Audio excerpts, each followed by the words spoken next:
Salam alaikum wa rahmatullahi ta'ala wa barakatuhu. Bonsoir à tout le monde. Euh, J'espère que votre journée a été bonne. En fait, nous rentrons pour dormir, effectivement. Et pour les amis qui se lèvent et qui ont raté mon enregistrement à l'heure, bonjour, puisqu'ils viennent de se réveiller, ce sera demain.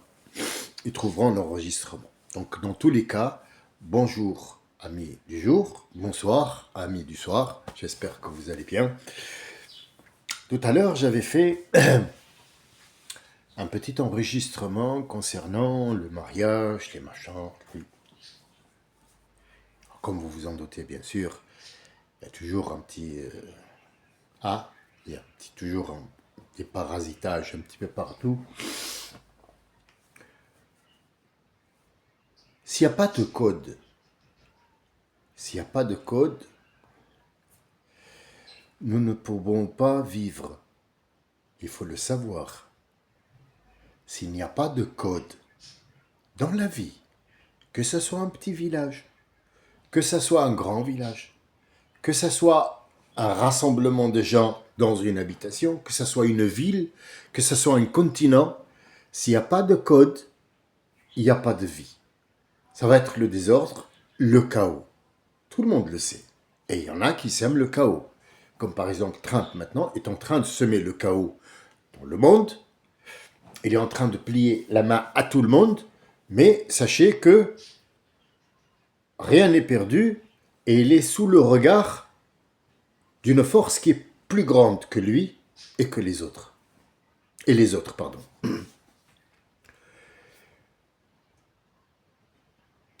Alors on m'a dit, ouais, Dieu il a jamais dit ça.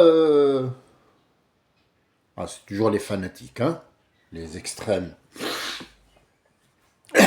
Ouais, mais dis donc, cousin, je vais m'asseoir, mais comment il a jamais dit ça? Tu t'es assis avec lui, tu le connais, tu es allé le voir. Comment tu sais tout ça? Comment tu sais qu'il l'a pas dit? Ouais, t'es mécréant. Oui, non, mais c'est pas grave. Mais c'est pas le sujet. C'est pas le sujet. Je suis mécréant. Mais qui t'a dit, en fait tu es assis avec Dieu, tu as un contact avec lui direct. C'est quoi le. Ouais, hein? Déjà, il n'a pas de réponse. Alors, il va chercher. C'est écrit! Ouh, c'est écrit où? Calme-toi, arrête de crier. Parce que je peux crier plus que toi. Il faut juste que tu me dises, c'est écrit où?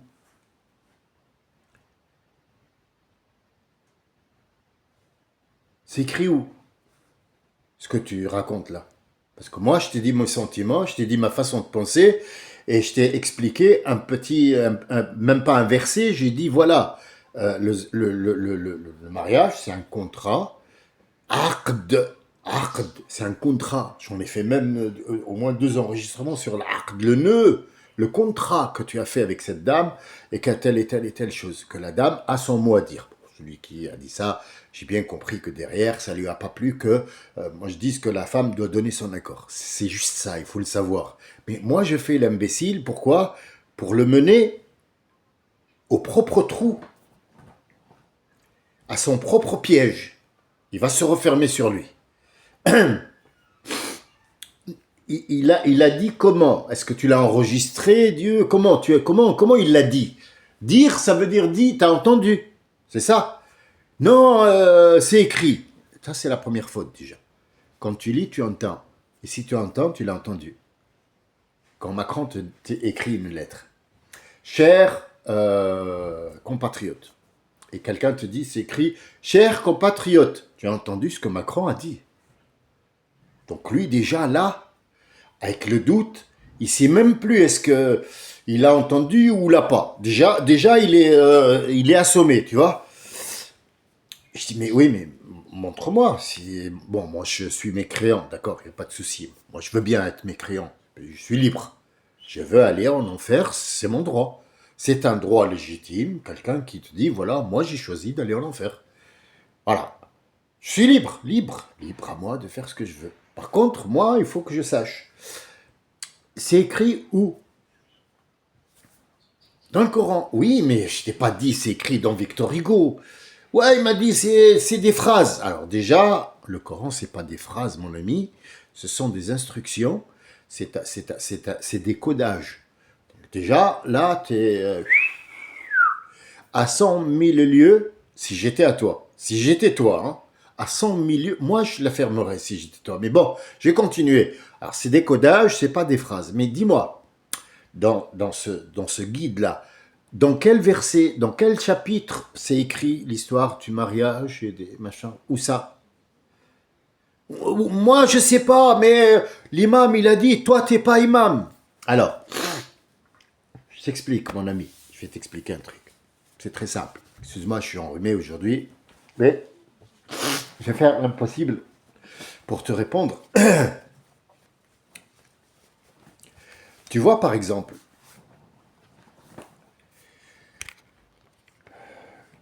là où je je vais t'expliquer en français. Calme-toi, Lolo. Lolo, tout va très bien se passer. Si les djinns et les gens en entier, ceux qui sont morts, ceux qui sont vivants et ceux qui vont venir, se rassemblent tous pour tuer une personne qui ne doit pas être tuée, vous ne pourrez rien lui faire. Tous, d'un seul coup de massue, tous, vous tenez la même massue et vous allez le taper, il lui arrivera rien. Parce qu'il est sous ma protection. Ce que demande cette divinité, c'est pas ton copain, il a dit. Quand tu racontes des trucs comme ça, tu parles de ton copain, de ta mère, de ton papa, de ton frère, de ton professeur, de quelqu'un à la télé, tu dis il a dit. Mais pour une divinité, pour une seigneurie, on ne dit pas il a dit. On prend les consignes, on les traduit selon notre compréhension et ce qu'on peut porter. Si tu ne peux pas porter un fardeau qui est plus que toi, Dieu ne te l'imposera pas. D'une. Deuxièmement, ce monde, il y a 12 milliards dessus. Et il y avait le même nombre avant. Et avant, il y a des millions d'années, ils ont vécu. C'est peut-être pas le même nombre, mais il y avait des gens qui sont venus, qui sont morts, qui ont engendré des gens. Et parmi les gens qui ont engendré, il y a toi. Celui qui fait tourner cette terre autour du soleil, qui fait tourner le soleil, qui le fait bouillir de l'intérieur pour que toi, tu aies un petit peu de soleil, tu dis, qu'est-ce qui fait beau aujourd'hui? Celui qui a créé cette galaxie, le ciel, c'est lui qui s'en occupe. Toi, tu n'as pas la capacité. Ni toi, ni Trump, ni rien du tout. Il y en a des plus grands que Trump avant. Les pharaons d'Égypte, les pharaons noirs. Tu sais même pas qu'il y avait des pharaons noirs. Les pharaons mayas, bah oui, ils avaient des pyramides aussi. C'était des pharaons partout. Le pharaon, c'est pas le nom d'une personne. Ramsès II, il s'appelle. Le pharaon, c'est un truc qui l'occupe. C'est pas son nom. Le pharaon, c'est une histoire comme quand on dit un dictateur ou un chef ou un roi. Pardon. Cet équilibre dans la vie. Ça me fait rire quand les chefs de clan, les chefs d'État se réunissent. Un truc de Paris. Ouais, on va faire, il y a 12 milliards sur la Terre, on peut plus. Et qu'est-ce que tu vas faire? Qu'est-ce que tu vas faire? Tu vas tuer des gens? Ça me fait rire quand quelqu'un, par exemple, mon ex-femme, une Allemande, elle me dit, ton Dieu, hein, il sait même pas prendre soin des gens, les pauvres, il les laisse mourir comme ça.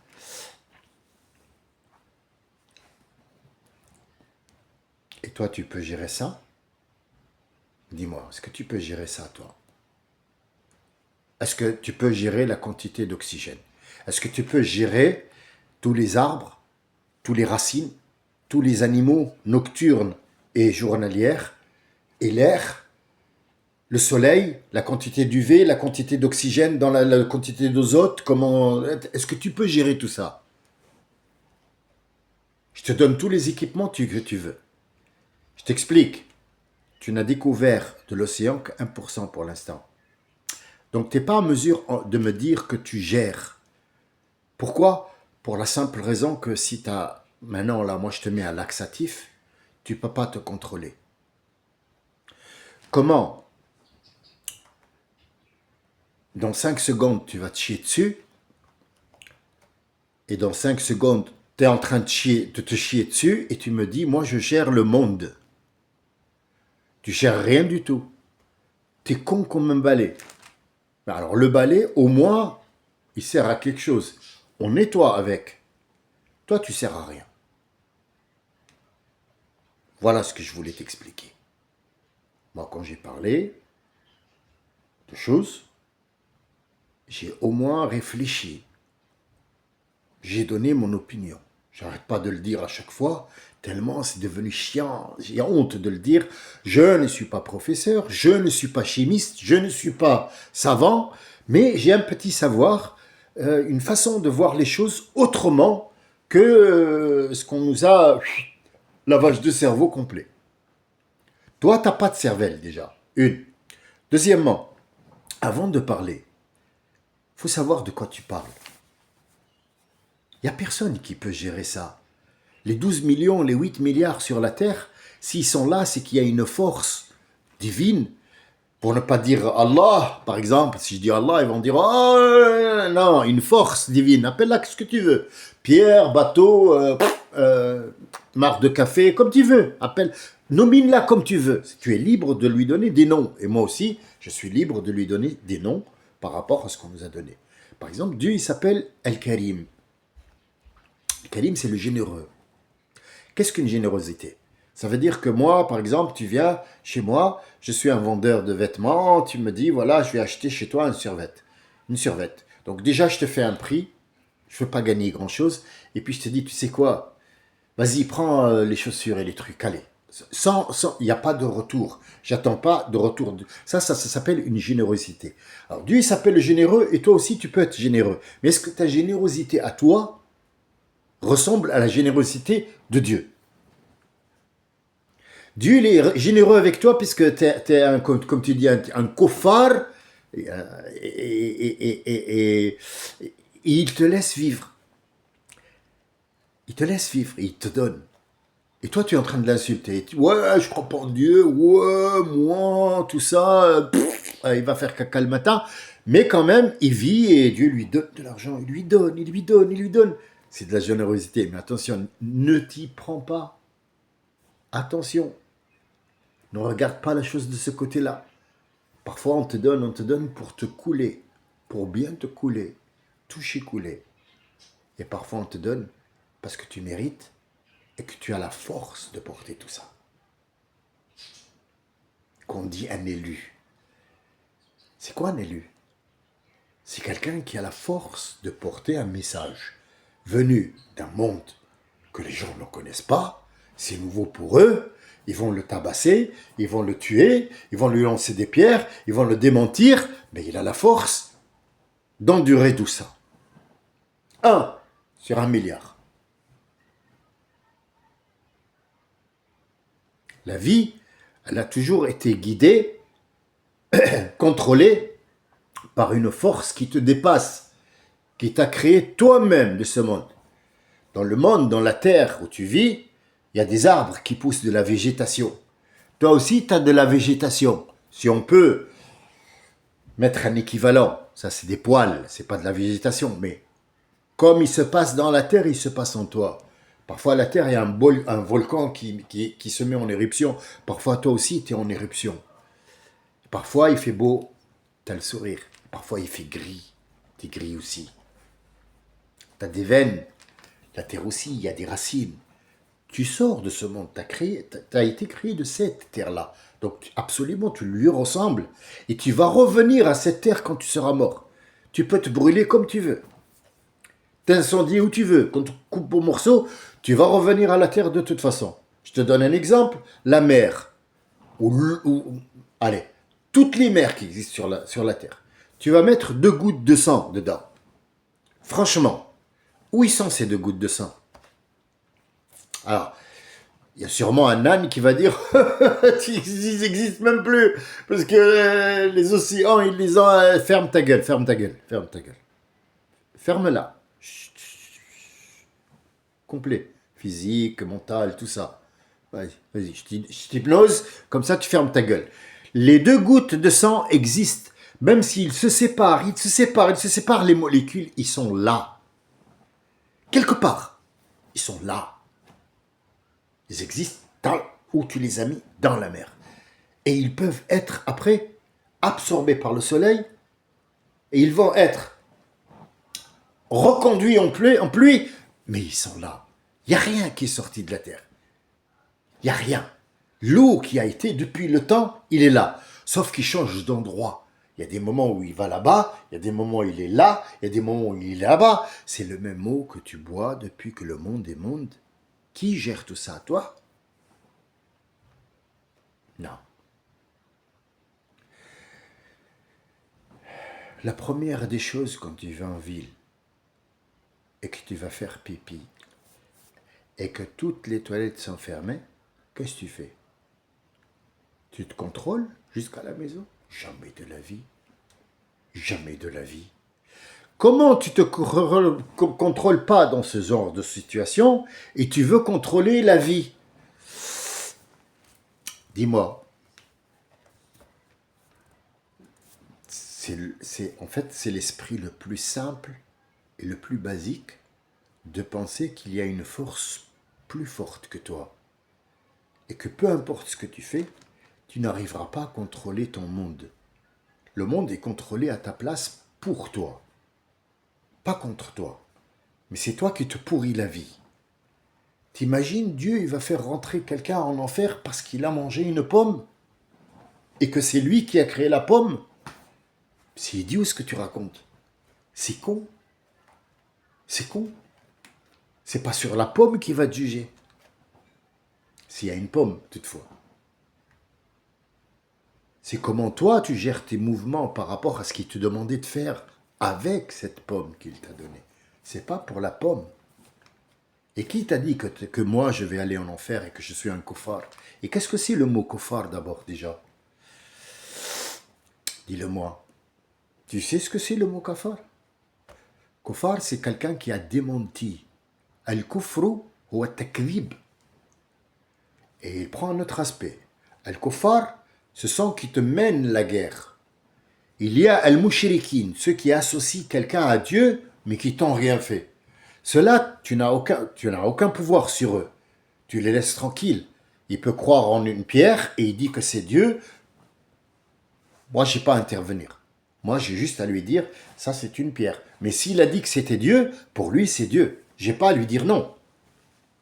Pas du tout. J'ai pas à lui dire non. Parce que pour lui c'est Dieu. Il m'a rien fait, j'ai pas le droit d'intervenir. Mais si il devient un koufar, ça veut dire qu'il va mener la guerre en face et qu'il va me dire je vais te batailler parce que ton idéologie est telle et que moi je veux te détruire toi et ton Dieu, là je ne peux que riposter, me défendre. C'est ça la seule et unique guerre qu'on a, c'est se défendre, pas attaquer. Tu vois? Le sens du mot kofar, tu le connais pas. En fait, ils traduisent les mots, ouais, kofar, halal, machin, je sais pas quoi. En fait, c'est con parce qu'en fait, il n'y a aucun savoir. Il n'y a aucun savoir. Il ne sait pas parler en français, il ne sait pas parler en arabe, il ne sait pas parler en latin, il sait rien. Il sait rien.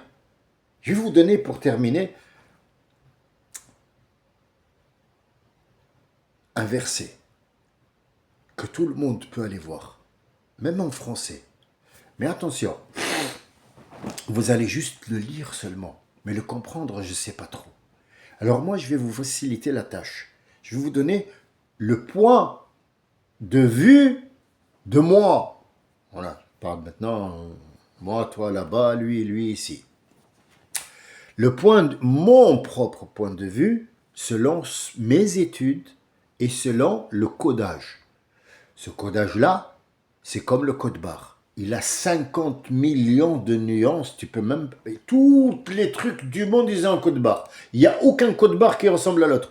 Il n'y a aucun doigt qui a la même empreinte que l'autre. Dans tes propres mains, alors je ne te raconte pas le monde. Qui gère tout ça, toi? Tu ne peux pas. Mais moi, je vais te donner. Il y a Dhul Qarnayn.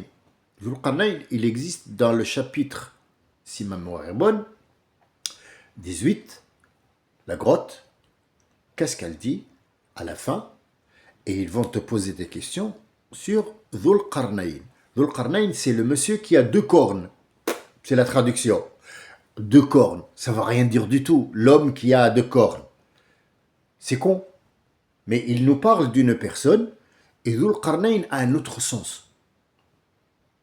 Ça peut être 2 siècles, ça peut être 2 cornes, ça peut être 2 avis différents, ça peut être 2 pouvoirs. C'est large. L'arabe littéraire, il est large. Large. Il faut juste prendre ce qui correspond au reste de la phrase.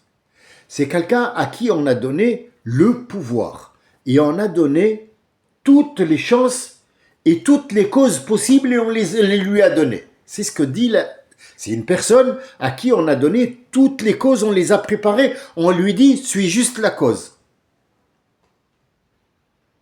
Je suis juste la cause. D'accord? Voilà. Alors, il va aller dans un endroit où le soleil se couche. C'est ce qui est écrit. Je traduis mot à mot, après c'est à vous de voir le sens, vous allez comprendre. Il a trouvé des gens qui étaient accroupis derrière un volcan, en train de regarder le soleil se coucher sur le volcan, puisqu'ils sont devant et le soleil se couche là-bas et le volcan il est devant. Tu me diras, il pourrait être à gauche et à droite, il ne sera pas sur le volcan. Mais eux, ils ont choisi cet endroit-là, de leur propre gré, et ils ont dit, ça c'est Dieu, il va rentrer dans le volcan, donc le volcan c'est Dieu. Il avale le soleil, il le recrache de l'autre côté, on va adorer le volcan. Là, il lui a dit, là, il faut que tu fasses quelque chose. La cause, elle est grave. Il faut. Moi, je t'ai envoyé pour ces gens-là, pour leur dire que le volcan n'est pas Dieu, le soleil n'est pas Dieu. Ce sont des créations pour vous. Et non pas Dieu, il ne faut pas tel et tel. Donc, il a promis de faire en sorte que, là, il intervient. Il a le droit d'intervenir. On lui donne le droit d'intervenir. C'est qui lui donne le droit? C'est celui qui l'a envoyé. Après, il va se déplacer de là-bas, il va aller où le soleil se lève. Où le soleil se lève. Et Dieu, il dit, et le soleil se lève sur des gens qui n'ont pour habit que le soleil, donc ils sont nus. C'est des gens qui sont nus. Qu'est-ce que tu dois faire? Les autres, je t'ai donné des ordres pour intervenir et châtier celui qui ne veut pas, et tatati tatata. Et pour les nus, laisse-les par. Dieu s'en occupe. Lis. Lis. Ouvre. Lis. Lis le dernier passage. Lis-le. Laisse-les et pars. Parce que Dieu est au courant. Il est au courant. C'est lui qui les a créés. Laisse-les. Parce que de toute façon, du moment qu'il est nu, il n'a plus d'importance. Pour Dieu, c'est plus d'un être humain. L'être humain, ça doit se couvrir. Ça doit avoir une intimité. Ça doit avoir un honneur, une présence, une personnalité. Ça doit être couvert, ça doit être chic, ça doit être présentable. Nu, c'est quelqu'un de nu. C'est les animaux aussi, ils ont la queue en l'air et il a le cul en l'air, comme les chats. 24 heures sur 24, il a le cul. Donc laisse-les et pars. Les troisième personnes, il va aller où il y a 2. Sad. Sad, c'est comme si vous voulez un barrage. Mais la traduction, elle est faible quand on dit que c'est un barrage. Sad, ça peut être une montagne qui fait un barrage. Ça peut être un barrage. S'ils ont réussi à construire un barrage, c'est qu'ils sont développés, donc il n'y a pas besoin de leur envoyer ce monsieur-là. Mais apparemment, ils disent, tu vas trouver des gens là-bas qui ne savent pas parler. Comment ça, ils ne savent pas parler? Parce que la suite de la phrase dit que la phrase, écoute bien, ils lui ont dit, Ya Dhul Qarnayn, ô toi, de corne, ou bien, comment il s'appelle, le cornu, ou Alexandre, ou comme tu veux, on est envahi par Gog et Magog. Et si tu veux, on rassemble nos biens, de l'or, machin, et on te fait une offrande, et tu nous débarrasses d'eux, tu fais entre nous un barrage pour qu'ils ne viennent plus nous attaquer parce qu'ils nous ravagent nos cultures, ils ravagent nos femmes, nos enfants, nos maisons, c'est des sauvages. Ils savent parler. Pourquoi Dieu ici dit ils ne savent pas parler au début? Et là, il leur fait parler, il leur fait dire des phrases. Une phrase bien faite. Ça veut dire on te donne de l'argent parce que, mais tu nous fais un barrage. Parce qu'ils ne parlent que d'argent. Ils ne savent rien faire d'autre que l'argent. Récolter de l'argent. Et ils lui ont donné une idée qui n'est pas bonne. Faire un barrage. Et alors, il peut monter sur le barrage. Il leur a dit ce que Dieu m'a donné comme savoir est mieux que ce que vous allez me donner. Vous êtes des gens qui ne savent pas parler. Alors, aidez-moi juste physiquement. Seulement. Je ne vous donne pas. Arrêtez de penser, arrêtez de parler, aidez-moi. Donc, il va leur montrer comment travailler le fer, comment travailler le cuivre.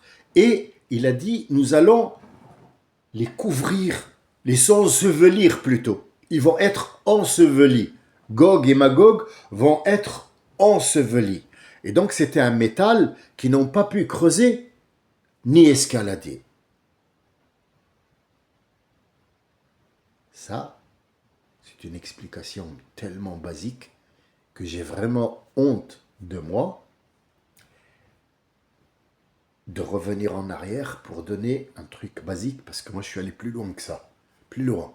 Ça me fait de la peine de revenir au sens basique que les gens n'ont même pas. L'idée, il lit le Coran 24 heures sur 24, il n'a rien compris, et la première des choses qu'il dit, ouais, toi, t'es mécréant, ouais, toi, mécréant,